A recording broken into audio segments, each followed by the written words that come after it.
આપણે પ્રસંગ વાર્તા પ્રસંગ 7 સુધી ચિંતન થઈ ચૂક્યું છે.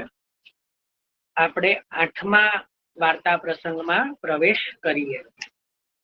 8મો વાર્તા પ્રસંગ છે, बहुरी एक समय दामोदर दास संभरवाला उनकी देह छूटी तब स्त्री ने घर में छिपाई રાખી. એટલે જે સંભરવાલા જેની દેહ છે એ પોતે છુપાઈને રાખી. पाछे वैष्णव सो कहो, जो तुम एक नाव अडेल को भाड़े करी लाओ सो वैष्णव नाव भाड़े करी लाए. એટલે નાવ જે છે અત્યારે જેમ આપણે ગાડી ભાડે બુક કરીએ છીએ એ સમયમાં નાવ તો કે છે કે યમુનાજી પાર કરીને આ જે અડેલ મહાપ્રભુજીના ઘર સુધી જે છે એ કોઈ નાવ જે છે એ ભાડે કરીને લાવો. सो वैष्णव नाव भाड़े करी लाए.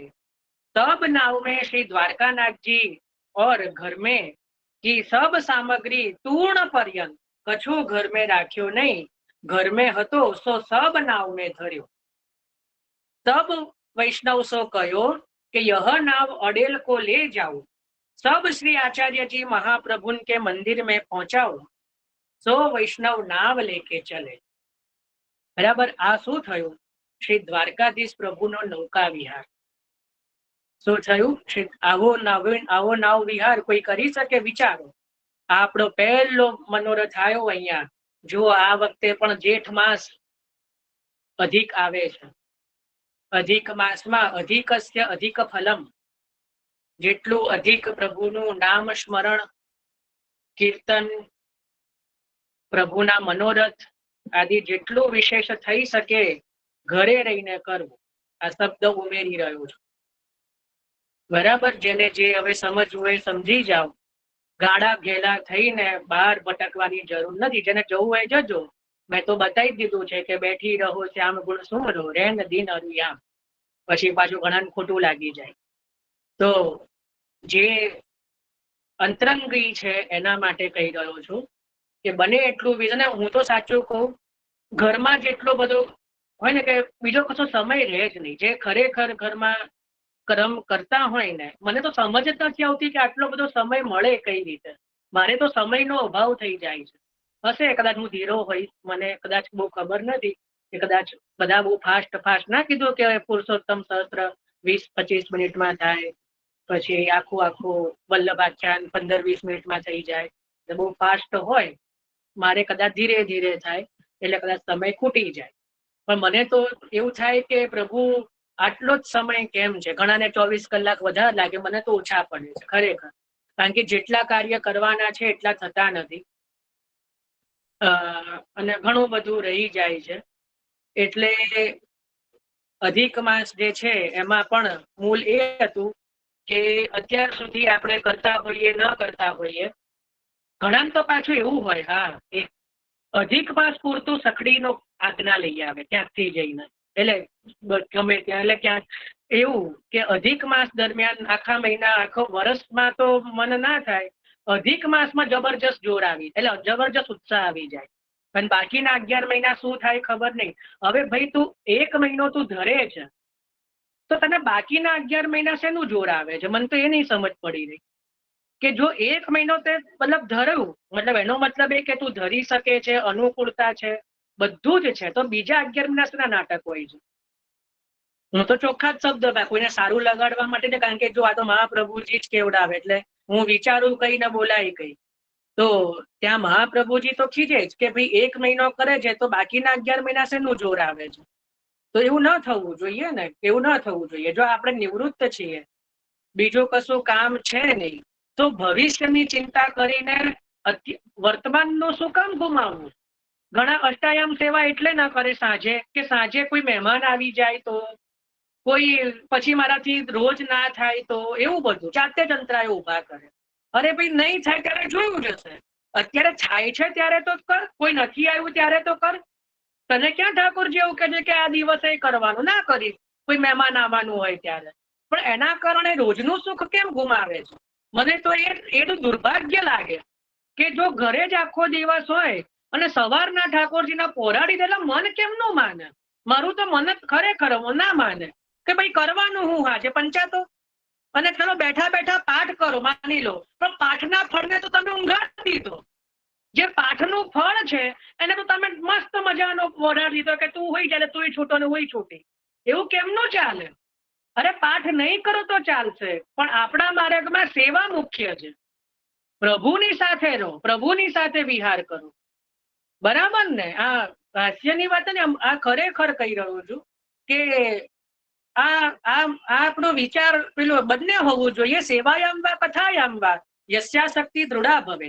એટલે બંનેમાં આસક્તિ હોવી જોઈએ, પણ મુખ્ય મહાપ્રભુજી મુખ્યતા સેવાની રાખે છે. પછી સેવા નથી થઈ રહી તો નામ સેવા, બરાબર. પણ એ હૃદયમાં તાપો ને જો સમયની અનુકૂળતા હોય અને તો પણ આપણે નથી કરી રહ્યા, તો ક્યાં તો આપણો અધિકાર એ નથી ને આપણું દુર્ભાગ્ય છે, એ સ્પષ્ટ છે.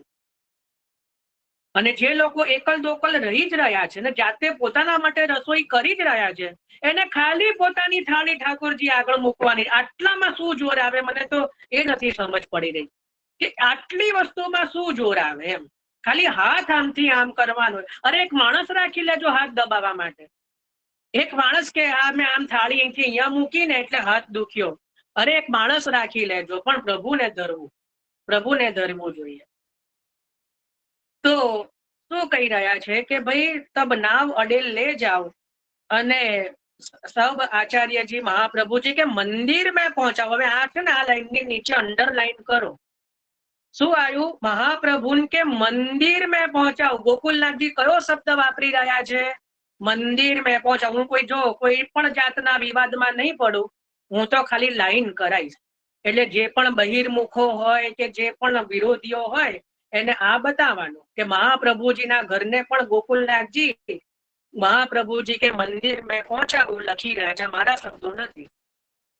સો વૈષ્ણવ નાવ લેકે ચલે, સો કોસ 30-40 ઉપર નાવ ગઈ, પાછે સ્ત્રીને પ્રગટ કિયો, જો દામોદર દાસ કી દેહ છૂટી है. દામોદર દાસજીની દેહ છૂટી છે. तब वैष्णव सब आए संस्कार कियो, तब दामोदर दास को बेटा तुरक भयो सो आयो. એટલે જે મલેચ્છ થયેલો એ આવ્યો. સો આય કે દેખે તો ઘર में तो કછું નહીં, જલકો કરવા ભર્યો હોય. ઘરમાં તૃણ પડ્યા એટલે ઘાસ પણ નથી. બધું મહાપ્રભુજીના ઘરે પધરાયું છે અને ખાલી જળની એક નાની મથની, એટલે કરવા એટલે મથની જેવું જે છે એ જળની મથની જેવું ખાલી રહ્યું છે. સો દેખી કે મુંડ પીટી કે રહ્યો, એટલે એ જોઈને માથું પછાડીને પાછો જતો રહ્યો. પાછે દામોદર દાસ કો સસુર આવ્યો. દામોદર દાસ ના સસુર એટલે આ જે સ્ત્રી છે એના પિતા, જેમની કાની રાખી હતી એ જ. દામોદર દાસ કો સસુર આવ્યો. તિનને अपनी बेटी સો કહ્યો, જો બેટી તેને ઘર में તો કછું રાખ્યો નહીં, સો અબ તું કહા ખાઈ. તે ઘરમાં કઈ રાખ્યું નથી તો હવે તું શું ખાઈશ? તબ માને કહી તુમ દેઉંગો સો ખાઉંગી. તમે જે આપશો એ ખાઈ લઈશ. क्षत्रिय लोगन के या समय सगे सहोदरे कछु देत है, ऐसी ज्ञाति की रीते. એટલે ક્ષત્રિયોમાં એવી રીત કે જે વિધવા થાય એને બધા કંઈક ભેગા થઈને બધું નિત્યનું આપી જાય, તો એવી રીત છે. એટલે રીત પ્રમાણે કીધું કે તમે જે આપશો એ ખાઈ લઈશ. તબ દામોદર દાસ કી સ્ત્રીને જલપાન હું ન કર્યો. એ પછી તો દામોદર દાસની સ્ત્રીએ, કારણ કે પ્રભુ પધારી ગયા એટલે જલપાન સુદ્ધા ન કર્યું. સો થોરે ही दिन में देह छूट गई. સો એક જ 2 દિવસમાં જે છે એ દેહ છૂટી ગઈ. કૃતિ દો ઉનકી સાથ ભઈ, એટલે અગ્નિ સંસ્કાર બંનેના સાથે થયા. तब यह बात केतेक दिन पाछे काहू वैष्णव ने श्री आचार्य जी के आगे कही. तब श्री आचार्य जी ने कहो, जो इनको ऐसो ही चाहिए, हमने आવું જ જોઈએ. सो वे दामोदर दास तथा उनकी स्त्री ये दो आचार्य जी के सेवक ऐसे कृपा पात्र भगवदीय है, ताते इनकी वार्ता को पार नहीं. तो कहा कही कही आवा भगवदीय. હવે જુઓ, આમ તો આની અંદર નથી આવતું, પણ ભાવ સિંધુ કરીને જે ગ્રંથ છે ભાવ સિંધુ, એની અંદર પણ વાર્તાજી છે. એમાં બહુ સુંદર વર્ણન છે કે દામોદર દાસ સંભરવાલાજીની દેહ કઈ રીતે છૂટી, એનું વર્ણન છે. મેં વાંચેલું છે. તો એમાં એવું વર્ણન આવે છે કે એક વાર શ્રી દ્વારકાધીશ પ્રભુ આ દામોદરદાસ સંભરવાલા અને એમના સ્ત્રી ઉપર એટલા રીઝ્યા એમની સેવાથી કે પોતાના કક્ષમાં બોલાયા, પોતાના નીચ મંદિરમાં, અને પોતાની નિકુંજ આખી ત્યાં પ્રગટ કરી. શ્રી દ્વારકાધીશ પ્રભુએ પોતાની સઘળી નિકુંજ સઘળા વૈભવ સહિત જે પ્રગટ કરી અને દર્શન કરાયા, સાક્ષાત દર્શન કરાય કે લે દર્શન કર લે, ત્યારે પોતાના નિકુંજ નાયક સ્વરૂપે શ્રી દ્વારકાધીશ પ્રભુએ જ્યારે પોતાને નિકુંજના દર્શન કરાયા, ત્યારે આ ચિત્રા સખી દામોદર દાસ સંભરવાલા, કારણ કે એમની મૂળ સેવા કઈ? નિકુંજ સવારવેકી. નિકુંજ સવારવેકી સેવા છે ને, આપણે જોઈ ગયા. તો જ્યારે આવી નિકુંજના દર્શન કર્યા એટલે એમનું મન હાથમાં રહ્યું નહીં. જેમ કે કોઈ કીર્તનનું પુસ્તક મને બતાવે તો મને બહુ પ્રસન્ન થાય. જ્યારે નિકુંજના દર્શન થયા તો એ ચિત્રા સખી પોતાનું ભાન ભૂલ્યા અને દેહ છોડી દે, પોતાના મૂળ સ્વરૂપે દ્વારકાધીશ પ્રભુને નિકુંજમાં દોડી ગયા. એટલે એ રીતે દેહ છૂટ્યો છે, લૌકિક રીતે નહીં.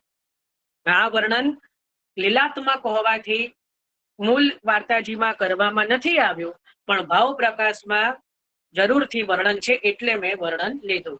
એટલે આ જ્યારે દર્શન કર્યા સંભરવાલાજી, એટલે આપની દેહ છૂટી અને પોતાના ચિત્રા સખી રૂપથી પોતે દોડીને દ્વારકાધીશ પ્રભુની નિકુંજમાં પધારી ગયા. એટલે સંભરવાલાજીની ત્યાં દેહ ભૂતલ ઉપર રહી અને સ્ત્રીને કહીને ગયા કે તું બધું જે વૈભવ છે પ્રભુનો એ તારા માથે જવાબદારી રાખવું જોઈએ કે મહાપ્રભુજીના ઘરે પહોંચતો કરી દે. એ સેવા તારી, આ છેલ્લી સેવા કરીને આવજે. એટલે સંભરવાલાજીનો સ્ત્રીએ દેહ ન છોડ્યો અને પોતે મહાપ્રભુજીના ઘરે સઘળો વૈભવ જ્યારે ખબર મળી કે હવે મહાપ્રભુજીના ઘરે વૈભવ પહોંચ્યો છે, એટલે આપે પણ દેહ છોડી દીધી. એ સંભરવાલાજીના સ્ત્રીએ પણ દેહ છોડી દીધી. તો કેવી સુંદર વાર્તા છે. પાછે દામોદર દાસ કી દેહ છૂટી તબ સ્ત્રીને દેહ छिपाई રાખ્યો, કારણ ક્यों જો પુત્ર મળે જ છે, સગરી વસ્તુ તો શ્રીજી કી હે, બધી પ્રભુની છે સો લે જાય. કારણ કે સોનાના રૂપાના પાત્રો શૃંગાર આદિ બધા. એટલે જ હું ઘણી વાર કહું કે ઠાકોરજીનો જે વૈભવ હોય ને એ જોઈ લેવું. આપણે તો સેવા કરી રહ્યા છીએ, પણ પાછળ કોઈ એવાના હાથમાં ન જાય કે બધું રફે દફે થાય. ક્યાં તો ગુરુ ગ્રહે પધરાવો પાછું, ક્યાં તો કોઈ એવા વ્યક્તિને સોંપવો કે આપના ઠાકોરજીનો વૈભવ બધો સલામત રહે. બરાબર, એટલે એ વ્યવસ્થા હંમેશા કરી લેવી. સો ले जाएगो ताते नाव भरी के सब वस्तु श्री आचार्य जी के यहाँ पहुंचाई.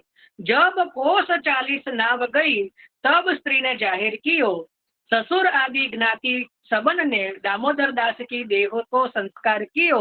पाछे बेटा दौरी के आयो सो देखे के माटी को करवा भर्यो है और कछु है नहीं. जब खबर पाई तब नाव लेके दौड़्यो पर कछु पायो नहीं. तब माथो पीटी गयो. या में यह जताए जो लौकिक होय के अलौकिक वस्तु लेने को उपाय करे सो दुख ही पावे, कछु हाथ न लगे. घણા એવા હોય કે લૌકિક હોય પણ અલૌકિક વસ્તુ મેળવવાનો પ્રયત્ન કરે પણ એને કશું હાથ લાગે નહીં, કારણ કે અલૌકિક વસ્તુ અલૌકિકને જ હાથ લાગે. શ્રી દયારામભાઈનું એક બહુ સુંદર ધોળ છે, જે કોઈ પ્રેમ અંશ અવતરે પ્રેમ રસ એના ઉર્મા ઠરે. उत्तम वस्तु अधिकार विना मळे त्यद्यपि अर्थ नवसरे. मत्स्य भोगी बगलो मुक्ता फल देखी चंचु न भरे. प्रेम रस तेना उर्मा ठरे. एम कोटि साधने प्रेम विना पुरुषोत्तम पूठ न फरे. दया प्रीतम ए गोवर्धन धर प्रेम भक्ति ने वरे. प्रेम रस तेना उर्मा ठरे. जे कोई प्रेम अंश अवतरे प्रेम रस एना उर्मा ठरे. પ્રેમનો જે રસ છે એ એના જ ઉર્મા ઠરે કે જેના જે પ્રેમના અંશમાંથી છૂટું પડ્યું હોય. જે ઠાકોરજીમાંથી જ જે છૂટા પડ્યા હોય એ જ ઠાકોરજીને પ્રેમ કરી શકે. કારણ કે મહાપ્રભુજી શું કહી રહ્યા છે કે પુષ્ટિ સૃષ્ટિ શ્રીઅંગની સૃષ્ટિ છે. શું કીધું? પુષ્ટિ સૃષ્ટિ શ્રીઅંગમાંથી સૃષ્ટિ પ્રગટ થઈ છે. તો જે કોઈ પ્રેમ અંશ અવતરે પ્રેમ રસ એના ઉર્મા ઠરે. જે પ્રેમ અંશ હોય જેની અંદર એ ભગવદ અંશ બિરાજતો હોય એ જ પ્રભુને પ્રેમ કરી શકે. બાકી ઉત્તમ વસ્તુ અધિકાર વિના મળે તદપી અર્થ ન વસરે. ઉત્તમ વસ્તુ અધિકાર વિના મળી પણ જાય તો પણ એનો કોઈ અર્થ સરે નહીં. એનું પ્રમાણ હું ઘણી વાર, મારી તો ટેવ છે, રાયપુર મંદિર છે ત્યાં બહાર બધા, પહેલા તો એવું હતું કે જેના બધા છે ને જેમ પસ્તીમાં પુસ્તકો નાખી દે તો એ રીતે બધા પુસ્તકો ત્યાં મૂકીને જાય. મારો તો એમાં જવું એટલે જોવું, એટલા સુંદર સુંદર ગ્રંથો મને ત્યાંથી પણ મળ્યા છે ઘણી વાર પસ્તીમાંથી. તો એવું થાય કે આ સમજતા નહીં હોય એમ. આખું ને આખું શ્રી હરિરાયજીનું મૂળ શિક્ષાપત્ર ગોપેશ્વરજી કૃત પસ્તીમાંથી મળે. વિચારો.